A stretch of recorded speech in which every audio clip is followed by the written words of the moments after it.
صدقۃ الفطر کی شرعی حیثیت اور حکمت۔ صدقۃ الفطر کی شرعی حیثیت یہ ہے کہ یہ صاحب استطاعت، صاحب نصاب لوگوں پر واجب ہے۔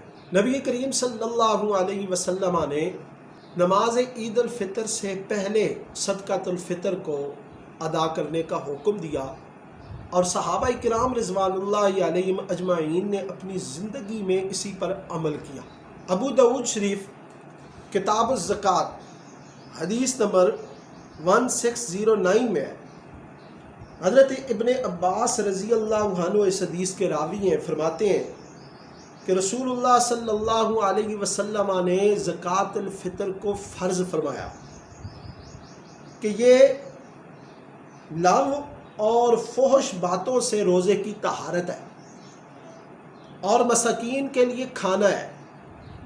جس نے اس کو نماز عید الفطر سے پہلے ادا کیا فہیہ صدقۃ مقبولہ، تو یہ اس کا صدقہ مقبولہ ہے۔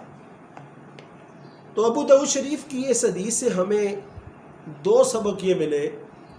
ایک تو یہ کہ ہمیں صدقۃ الفطر کو نماز عید الفطر سے پہلے ادا کرنا چاہیے، اور دوسرا یہ کہ یہ رمضان المبارک میں ہماری فحش گوئی، لغو گوئی، اور اسی طرح رمضان المبارک میں اگر کسی اور کمزور عمل کی وجہ سے رمضان المبارک کے عمل جب کمزور ہو جاتے ہیں تو یہ صدقۃ الفطر ان کمزور اعمال کی طہارت کا سبب ہے، اور پھر یہ صدقۃ الفطر ادا کرنے کے بعد یہ ہمارے اعمال کھرے ہو جاتے ہیں، خالص ہو جاتے ہیں، کھوٹ سے پاک ہو جاتے ہیں، تو پھر اللہ کی بارگاہ میں کھرا، کھوٹ سے پاک، خالص عمل قبول ہوتا ہے، تو پھر یہ اللہ کی بارگاہ میں قبول ہوتا ہے۔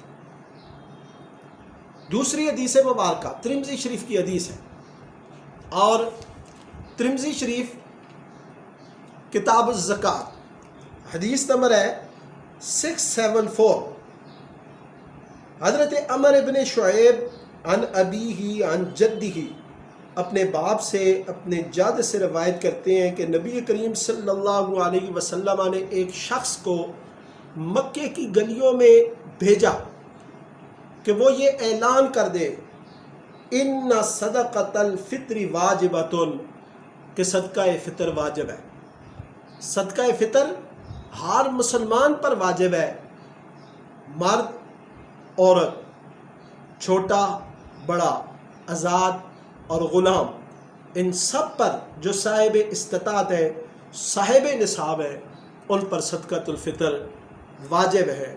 یہاں سے یہ پتہ چلا کہ صدقۃ الفطر کا اعلان کرنا، لوگوں کو اس سے متنبع کرنا، لوگوں کو ترغیب دلانا، یہ نبی کریم صلی اللہ علیہ وسلم کی سنت ہے۔ اس لیے خطباء اور واعظین پر یہ لازم ہے کہ وہ عید سے پہلے صدقۃ الفطر کی اہمیت پر روشنی ڈالیں اور لوگوں کو ان کی نوحوں کے مطابق، ان کی حیثیت کے مطابق صدقۃ الفطر ادا کرنے کی ترغیب دیں۔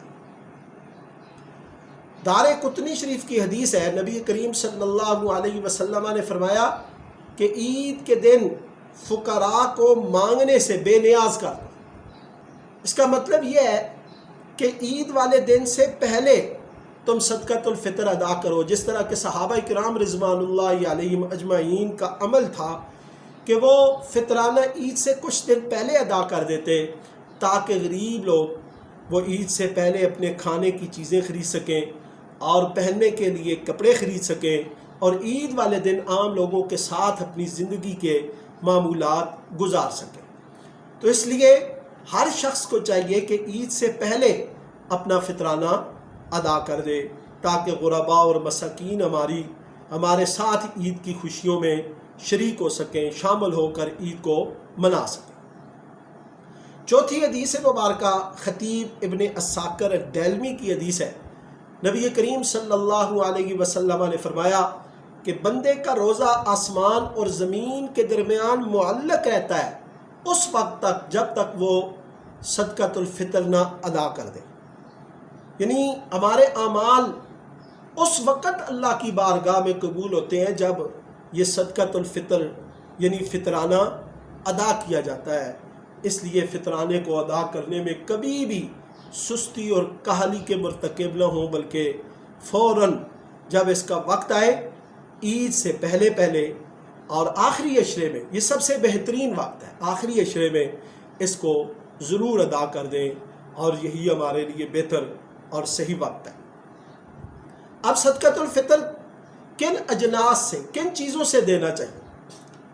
ابو داؤد شریف کی حدیث ہے، ابو داؤد کتاب الزکوٰۃ اور حدیث نمبر ہے 1622 نبی کریم صلی اللہ علیہ وسلم نے ان چیزوں سے صدقۃ الفطر کو ادا کرنے کا حکم دیا: صاع من تمر او شعیر او نصف صاع من قمح، یعنی کھجور، جو یہ 1 صاع اور نصف صاع گندم سے۔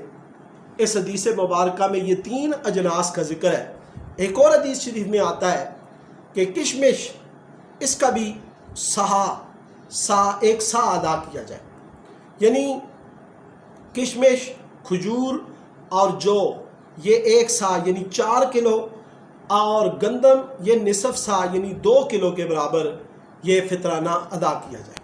اب صدقۃ الفطر میں تنوع ہے، ایک نوع نہیں ہے، صرف گندم ہی نہیں ہے، بلکہ اس میں کشمش ہے، کھجور ہے اور جو بھی ہے۔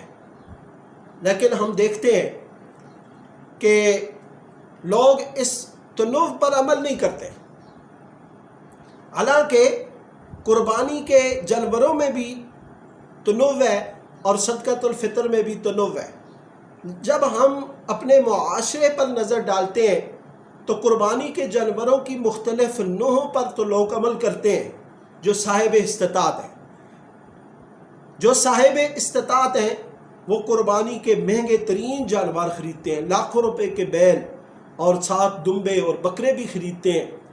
لیکن جب صدقۃ الفطر ادا کرنے کا وقت آتا ہے تو وہ چاہے کروڑوں کی آمدنی والا ہے یا ہزاروں کی آمدنی والا، وہ گندم ہی پر اکتفا کرتا ہے۔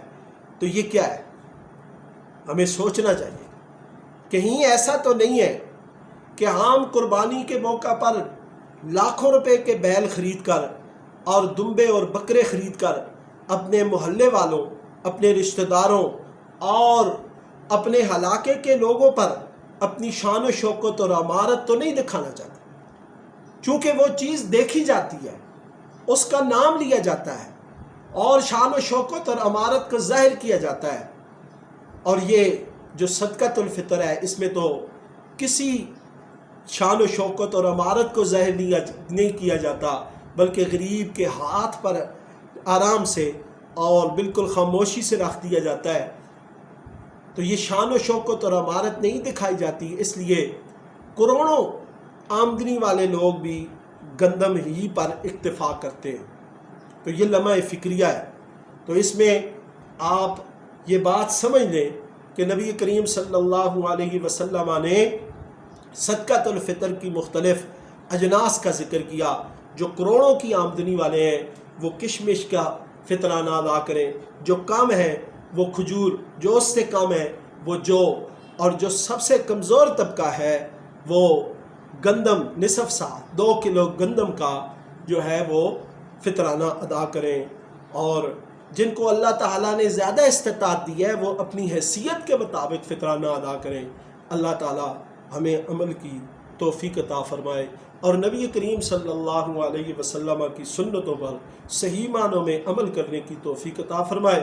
سبحانک اللہم و بحمدک، اشہد ان لا الہ الا انت، واستغفرک واتوب الیک۔